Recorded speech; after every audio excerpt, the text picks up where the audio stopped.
On this episode of Southall Computing, we're going to be reviewing the GS8000L car DVR camera. But this time, it's going to be the 2015 model, and that's coming up next.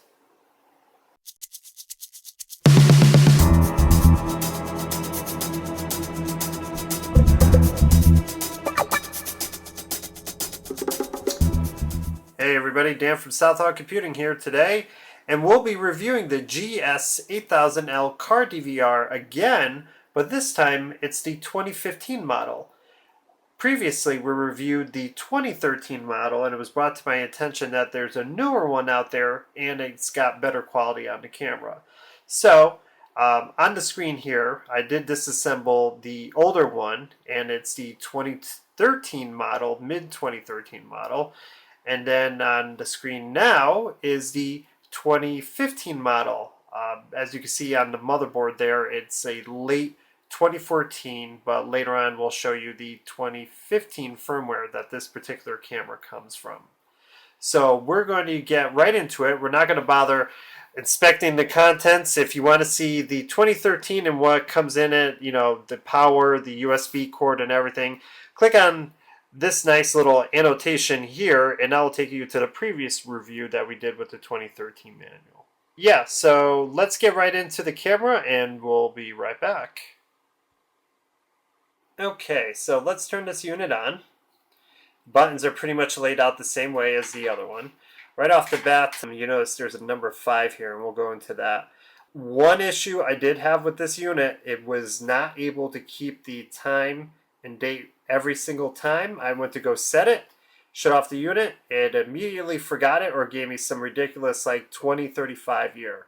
That was the only real issue of problem I had with this particular model. But let's go through the menus real quick. Resolutions are pretty much the same ones that you find in the 2013 model, so that's good. Trying to get it where I could get it legible. I think right about there. Again, I like using the 720p. It's very good quality versus file size. Recording loop is definitely changed. Over here we only have 5 or 10 minutes in the 2014 model. I left mine at 5-minute recording loop.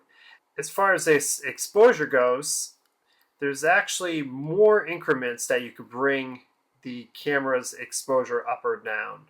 Nothing too crazy, but as always, this thing it barely does any of the improvements in low light level situations. That is, it's actually got motion detect, whether you want it on or off, which is nice. The stamp on the screen, a G sensor, obviously if you get into an accident. LDW, what was this? You know, honestly, I couldn't even tell you because it doesn't have any sort of reference in that useless manual that came with it. But yeah, there's a couple extra ones in there, as you can see. Nothing too crazy. Park mode. Oh, when you're what the G sensor to set it when it's parking, in other words, or when your vehicle is parked. So this way it will set off the recording if you want it or not.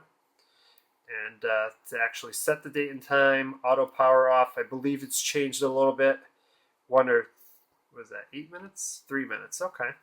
So nothing too fancy there. Screen brightness.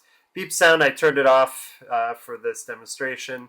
Obviously you got your frequency and TV mode. Image rotation, which I believe is new. Flash. Camera flash. Okay, when you're taking photos, and rotate your image and format the SD card if you want to, and restore it to factory defaults. And you can even see here. Oh, okay. Well, you know what? This is actually a 2015 model. Even better. January 1st. January 29th of this year, version 1.0. Okay, we're going to do some footage that we took earlier, and we'll be back. Okay, so here we have the side-by-side comparison of the 2013 model on the left and the 2015 model on the right. Now, I'm not sure if this is going to actually show how much better the 2015 model actually does when it comes to capturing.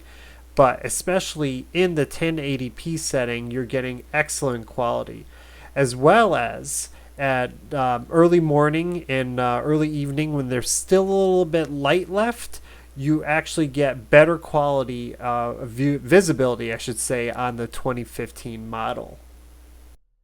Now in this nighttime 720p sample here, as you can see, the 2015 model, it's a little bit better with the nighttime stuff when there's some lights around, for example, these buildings that we're passing in street lights. But the moment it gets pitch black, it pretty much the same situation. You barely see what's in front of you as far as the headlights are concerned, and it really does not have any sort of legitimate nighttime view or night vision. As you can see here at this part, it almost looks completely pitch black, and you can't even see what's going on. This particular night it was raining, so it makes it extra difficult for it to pick up the headlights on the floor there. Okay, so let's get the rundown here. Compared to the 2013 model, this 2015 model definitely has a better capture sensor, which is great. You could totally see it in the side-by-side comparison. If you want to see it for yourself, you can see the previous raw footage that I took with the 2013 model, and as well as the newly 2015 model that I recently uploaded to my channel. Again, your recommended capture setting is 720p. You really don't want 1080p, even though the quality is excellent in this particular camera. It just makes your file sizes that much larger, unless they come out with something else to help improve the file sizes on these. This model also has better capture in low light situations. Not talking about when there's complete darkness on the road, but in low light situations where there's lights or twilight, for example, it still gets a visible picture on the screen, so that's great. Another great plus for this particular 2015 model over the 2013 is it actually has better audio capture. No more weird noises or electrical noises. They seem to refined it, so now you can actually hear the conversation that's going on in the car if that's something that you want to do.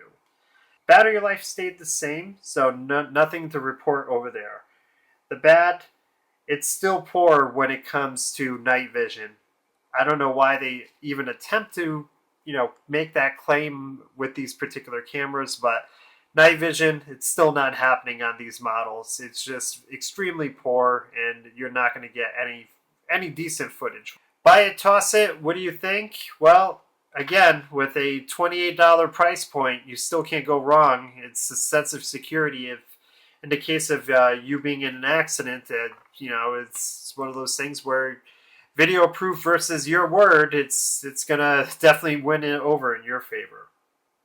Well, that pretty much wraps it up here. If you like what you see, obviously give this video a thumbs up, leave a comment, and hey, even subscribe to the channel. It would be greatly appreciated. This is Dan from Southpaw Computing, and as always, until the next time.